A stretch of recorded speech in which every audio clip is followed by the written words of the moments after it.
Okay, regarding now rural urban migration, the push and the pull factors. Okay, we have on one side push factors, the factors that drive people away from their rural hometown into the city, into the urban area, and we have the pull factors, the factors in the cities that attract people from the rural areas to come and live in the city. Okay, so on one side, the push factors, okay, people leave their rural hometown because of the lack of jobs there in the rural areas. Okay, poor and inadequate facilities, things like hospitals, schools or universities. Like you guys, some of you have to come to KL, because there's the lack of universities there, or maybe you want to take a course, but the course is not offered in the university at your hometown, so you have to come here to KL. Okay? Low living standards. Like I said before, some facilities are not available in the rural areas, but are available in the city areas due to the fact that there's economies of scale there. Lower cost, incurred when more people enjoy the facilities. So that's why some of the facilities are only offered in urban areas or in cities. And then poor living conditions in the rural areas, okay, because of the fact that sometimes the municipalities, the local authorities is outside their local authority area, so they don't have the responsibility to maintain those areas. That's why you have things like dirty streets or a lack of street lights in those areas, in the rural areas. And then less provision for education. Is that all? Okay. Okay, please. Then we have the pull factors from the cities, the factors that attract people to come and live in the cities because of jobs. Quite the opposite from the situation in the rural areas. There are more job or employment opportunities, not just jobs, okay, not just makan gaji, not just working for other people, but also more more opportunities to do businesses, for instance, with the people in the city area. Better living conditions, better facilities, improved communications in the cities. This is a good point. Some people who live in towns outside the big cities, now you have a problem of internet communication. Sorry. Sibuk je. Bye Nella. Switch off.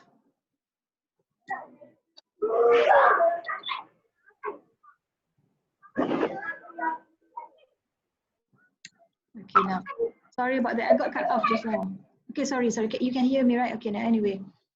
Oh, this is bad. I thought my line is quite stable. Okay, anyway. Share the screen again. Are we recording? We are still recording. Okay, anyway. Okay, so I said before I got stopped just now. Sorry.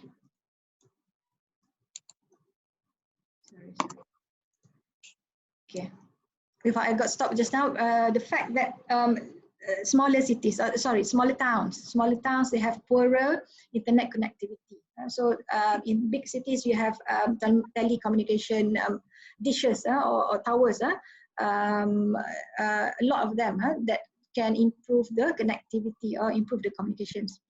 High and stable income, okay, in the city area. Okay, you in the cities you can top up your income doing second job, third job. Okay, for instance, university students even in their part time before, okay, in the during the weekends they can drive Grab, for instance, or they can conduct online businesses in the COD business in city centers or in city areas.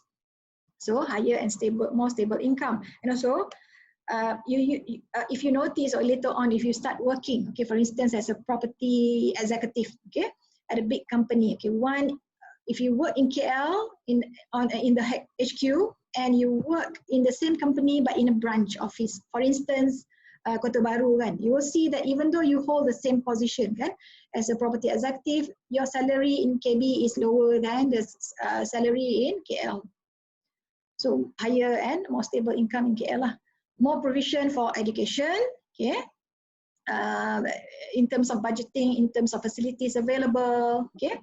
But now, you know, with the online technology, ICT, you have, even though the only thing stopping now people in the rural areas from receiving education is connectivity lah. So once the problem has been resolved, people in Sabah, for instance, Sarawak, for instance, Terengganu, the rural areas will not be having these problems. Okay, industrialization, because in the rural areas, the economic base is still agri kan, but in KL, in big cities, major cities, you have industrialization, Penang, Georgetown. Okay, so those are the pull factors, the industrialization of the economy. Okay, next. Population, so urbanization, the process of urbanization in Malaysia. So in 2010, we had our census. So a new census is bound to be done this year, 2020. The census is done every 10 years. Census is Bancian. Yeah, census is Bancian. So they do it every 10 years. So who does the census is the Department of Statistics. So the last time, okay, the DOS did their census. Urban was defined as gazetted areas with their adjoining built-up areas with a minimum population of 10,000 persons. Like I said just now, population number is an indicator of urban areas kan, cities, the definition tu. At least 60% of the population age 15 and above are involved in non-agricultural activities. This is a funny thing about the DOS definition of the working population. They define the working population as those people aged between 15 to 64. Large gap, a large range, right? But that is the definition under the DOS. It says that at least 60% of the population, the working population, are involved in non-agri activities. So it can be service-based, industrial-based, and so on. Urban is also defined as those areas that have basic urban amenities for the area to function as an urban area. For instance, urban amenities, security safety facilities, there, police stations, police posts, street lighting. Okay, what else? Function as urban area. Public transportation, buses and LRT, MRT and so on.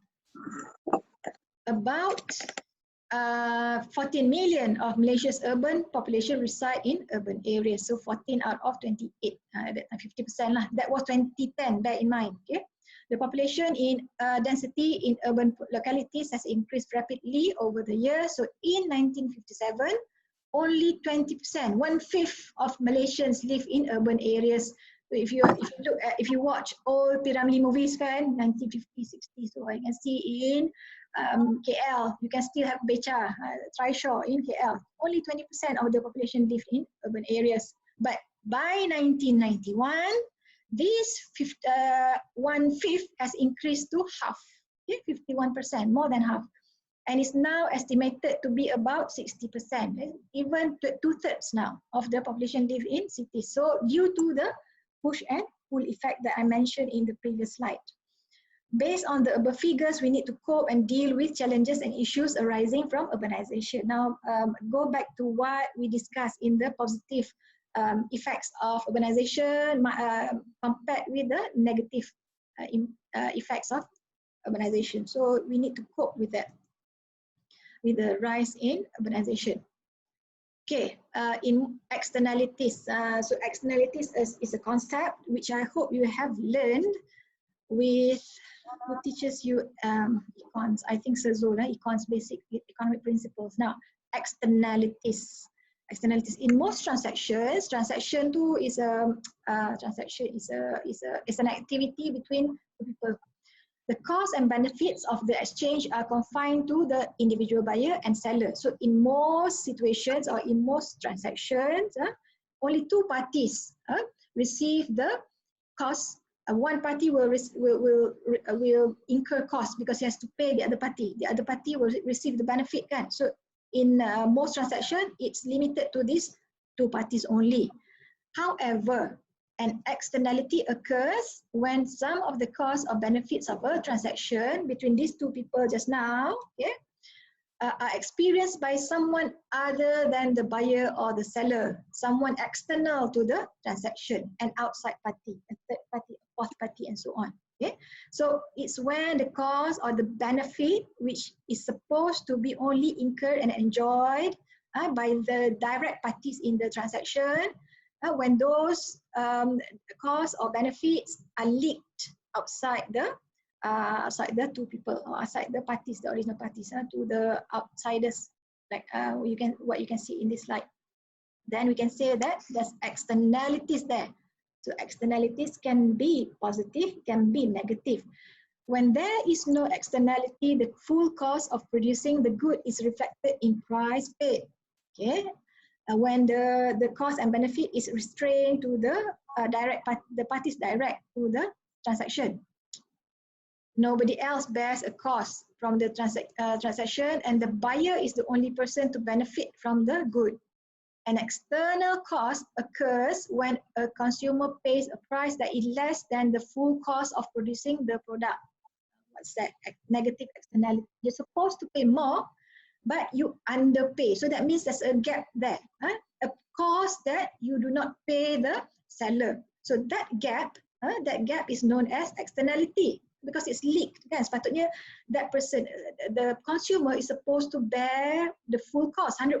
But in some situations, he only pays a certain amount which is below the full amount that's supposed to be charged. Okay, cost here is not just monetary cost, it's all the costs involved. Okay, so an external cost occurs when a consumer pays a price that is less than the full cost of producing the product. This is known as negative externality. Something maknanya ada satu cost outside the boundary of the transaction just now. For instance, I give here an example. Part of the cost of driving is borne by people who breathe dirty air. So I'm driving the car. I'm supposed to, all the costs related to the activity, to the action of me driving should be borne by me.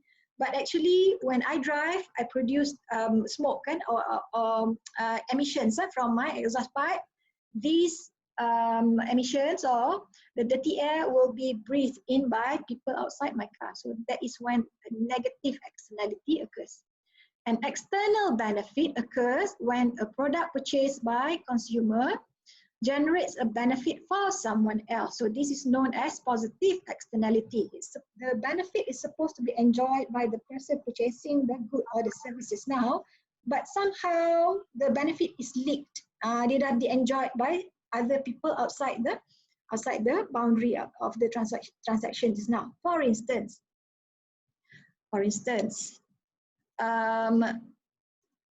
painting a shabby house, painting a very old house improves the appearance of the neighborhood, therefore increasing the value of the neighboring houses. You only paint your house, but maybe due to the new paint, it gives a fresher ambience, fresher environment to the whole street, for instance, to the next door neighbor on your left, next door neighbor on your right, increasing the value of the houses as a whole in the neighborhood. So the person who incurs cost is only the house owner who painted his house, but the people who enjoy the effects of the house paint is the people outside the transaction, and not just the house owner and the painter, but also the neighbors.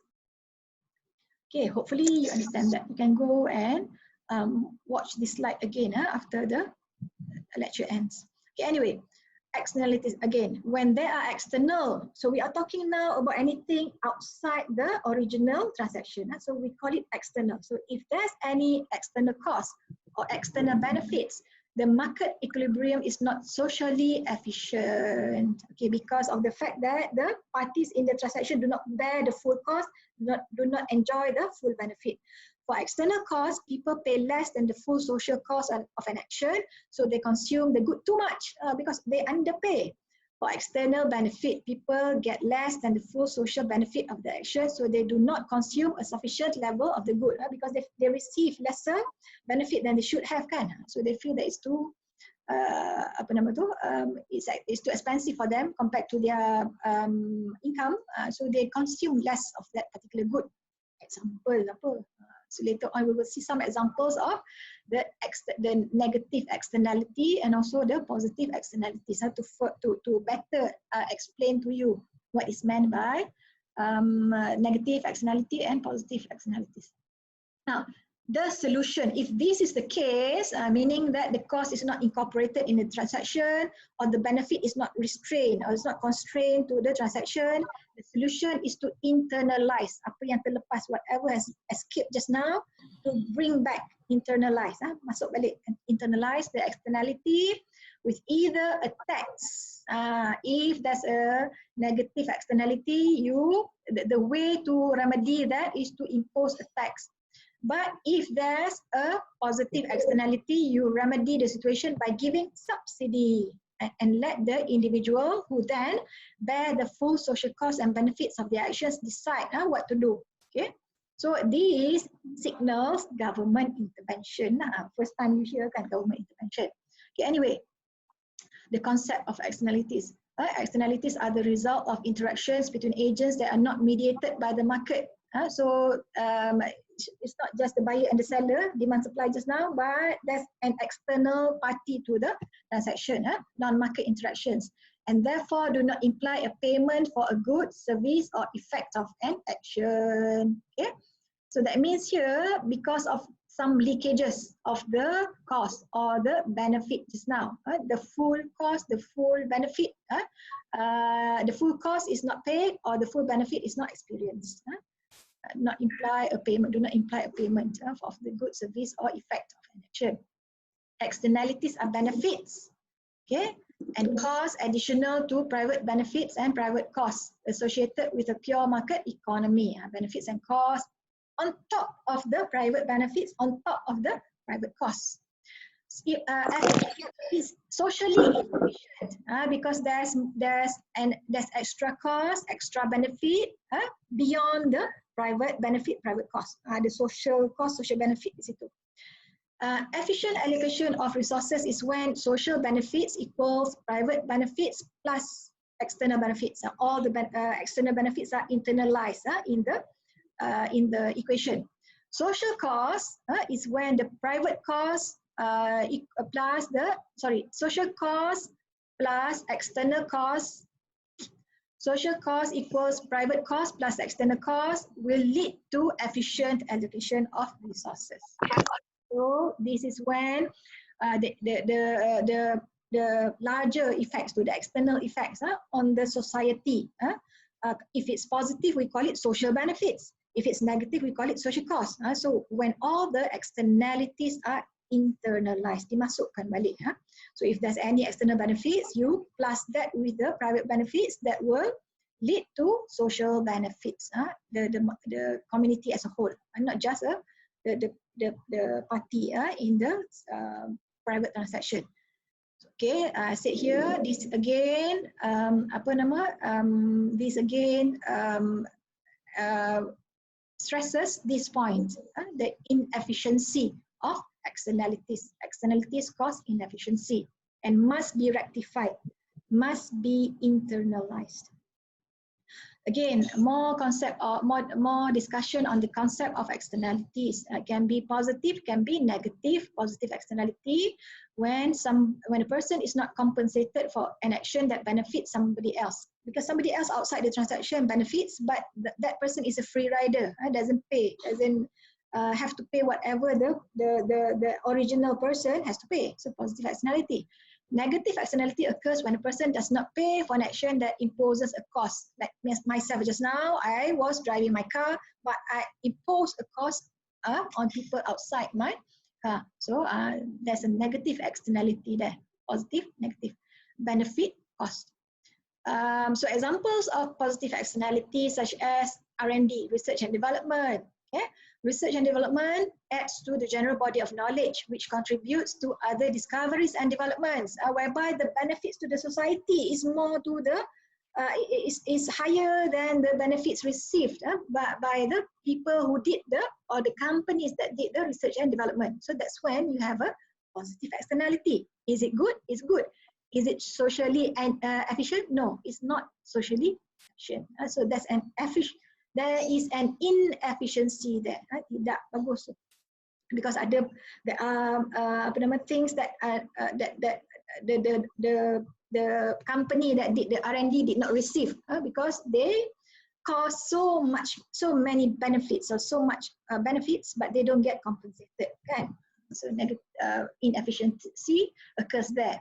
Negative externality, for instance, pollution. Okay, indirect costs include decreased quality of life, say in the case of homeowner near a smokestack. Smokestack ini near factories lah, yang factories that emit greenhouse gases or poisonous, noxious gases kan. So homeowner who live near the industrial area, they experience negative externality. Higher healthcare costs and foregone production opportunities, for example, when pollution harms activities such as tourism. This is what happened if the place experience high level of pollution. So people don't come there, there's a loss of income, kan? Loss of income which can be said as a foregone production opportunities. Maknanya the tourism sector, the hotel sector loses out, the tourist operators lose out, kan? So all these things are caused by the pollution just now. So there are parties outside that one action, the experience costs. So this is when the social costs are more than the private costs. Okay.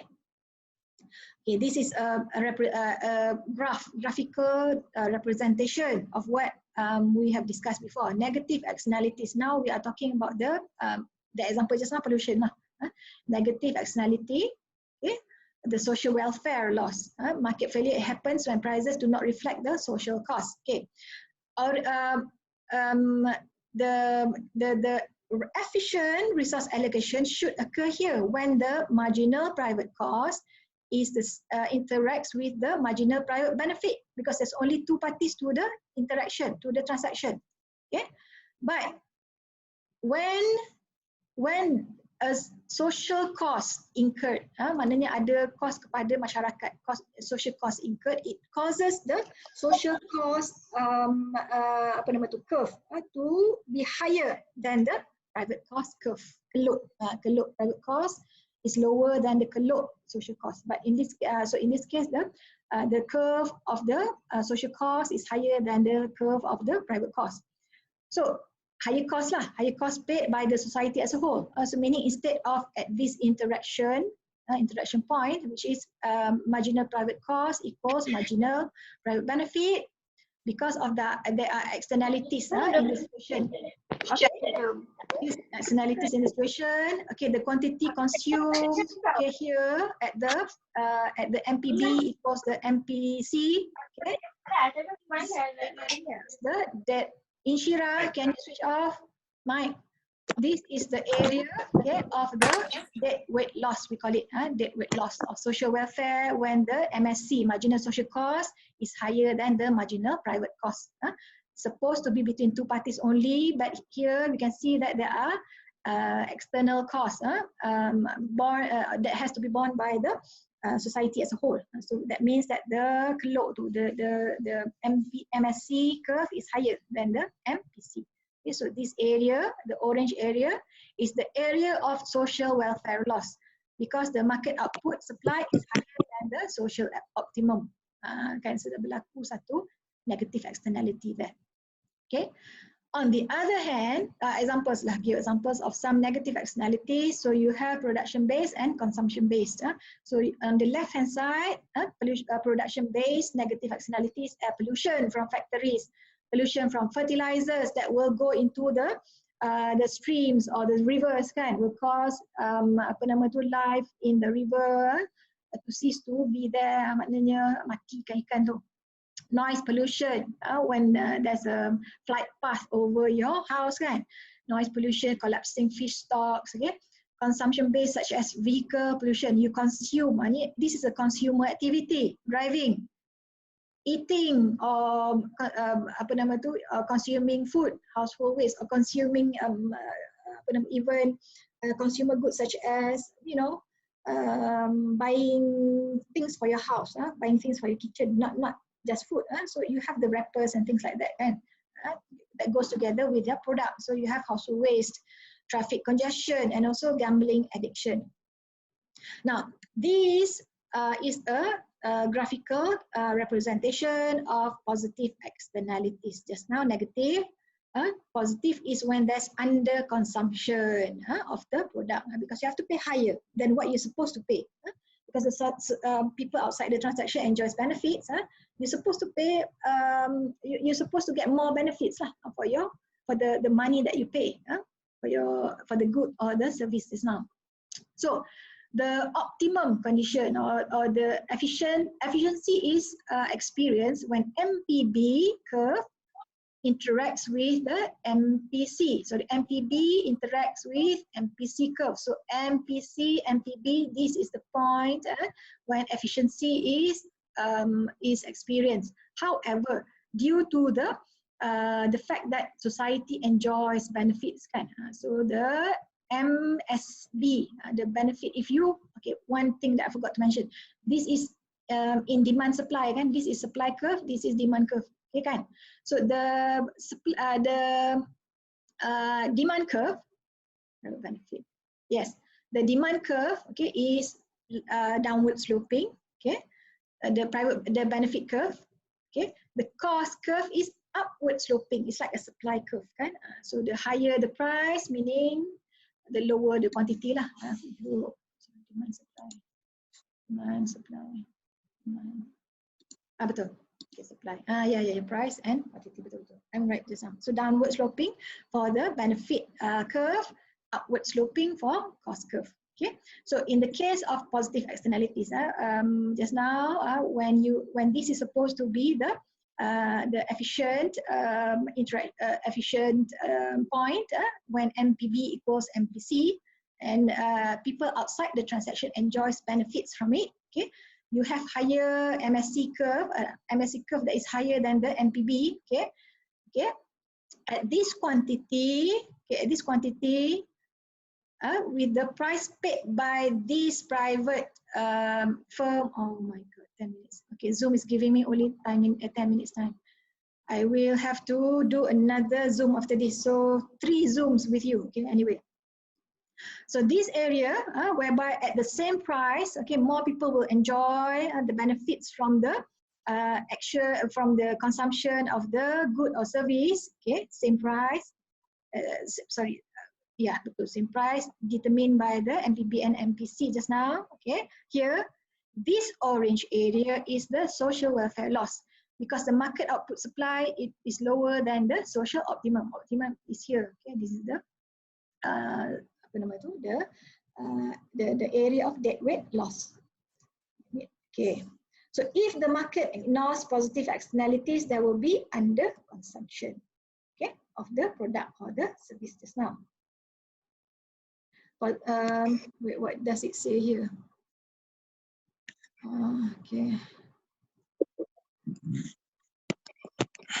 Well, people still coming in the lecture anyway.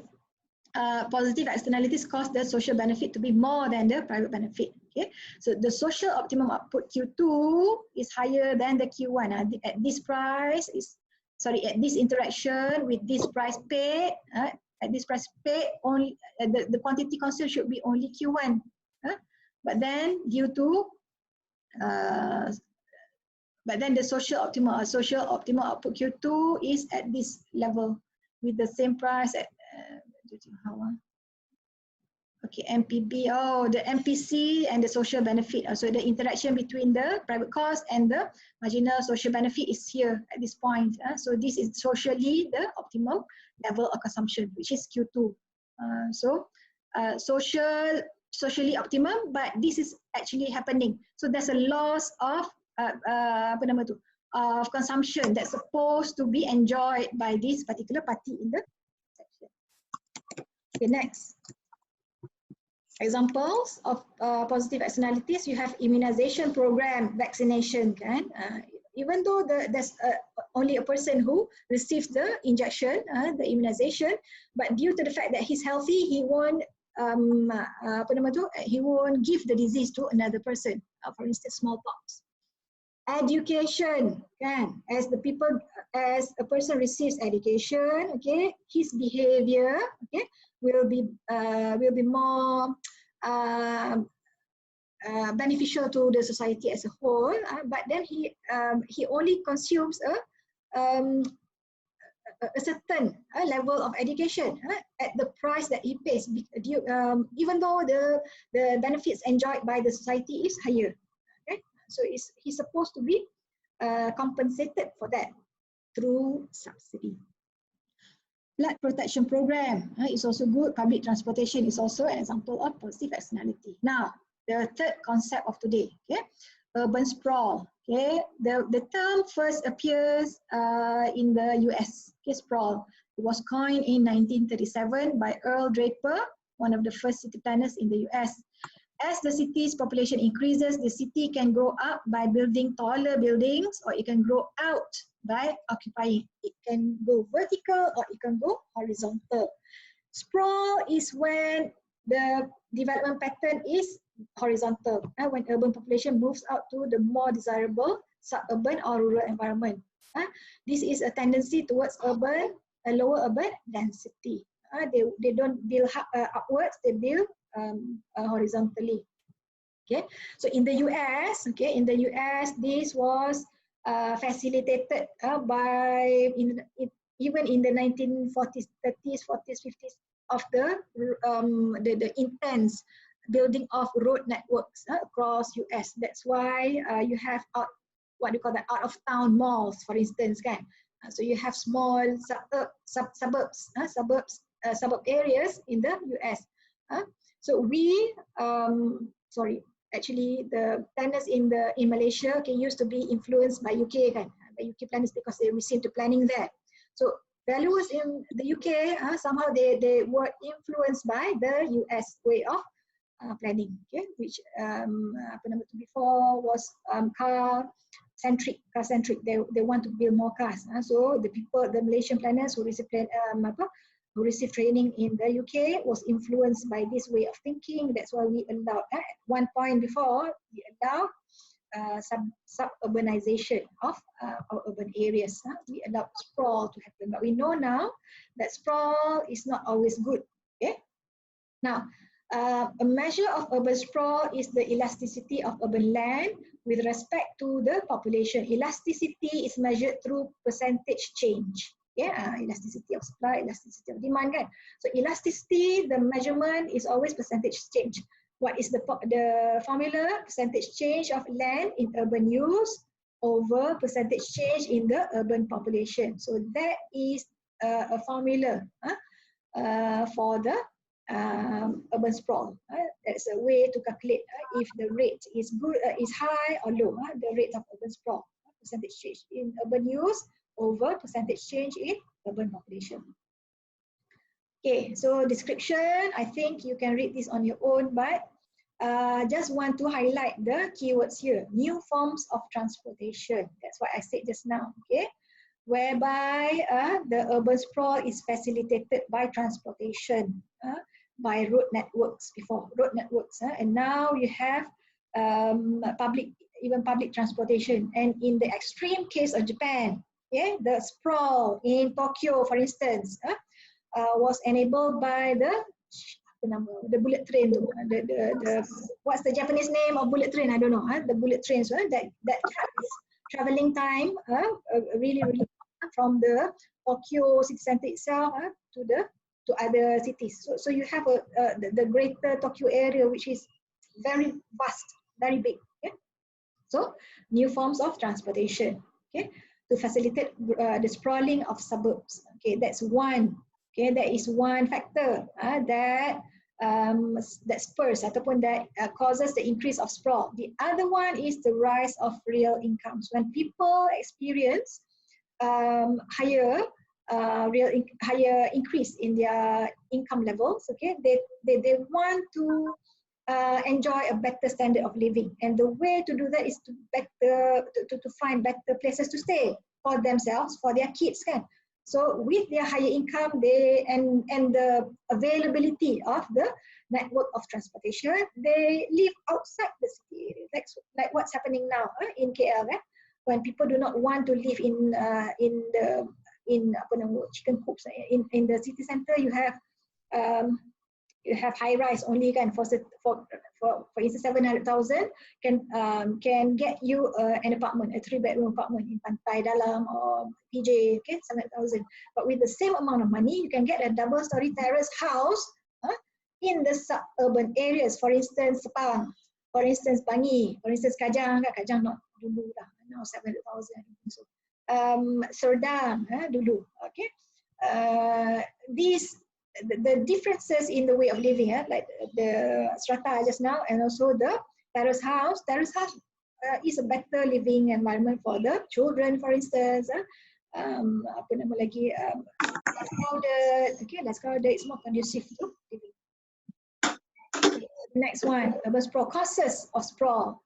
So you have a higher income, like what the quotation said just now, higher income. Okay, and then you have car and truck ownership.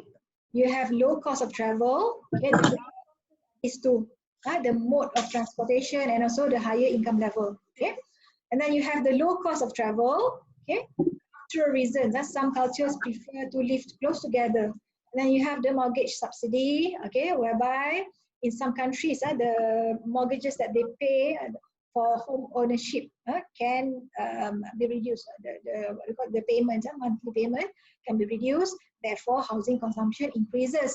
So where do they buy? For for the same amount of money for the more amount of money that they should have paid before the subsidy rule, they buy outside the urban areas. Okay. Says that mortgage subsidy increases lot sizes and decreases density. People move out of the city center. Finally, government policy. Government policy can also influence. Okay, now I have less than 1 minute. I'm going to stop here and I'm going to start again another Zoom. Okay. This is tiring. But anyway, bear with me. I don't know why Sir Gani was so lucky. Bye-bye. Stop share. Okay. I'm going to schedule another one, last one. All right.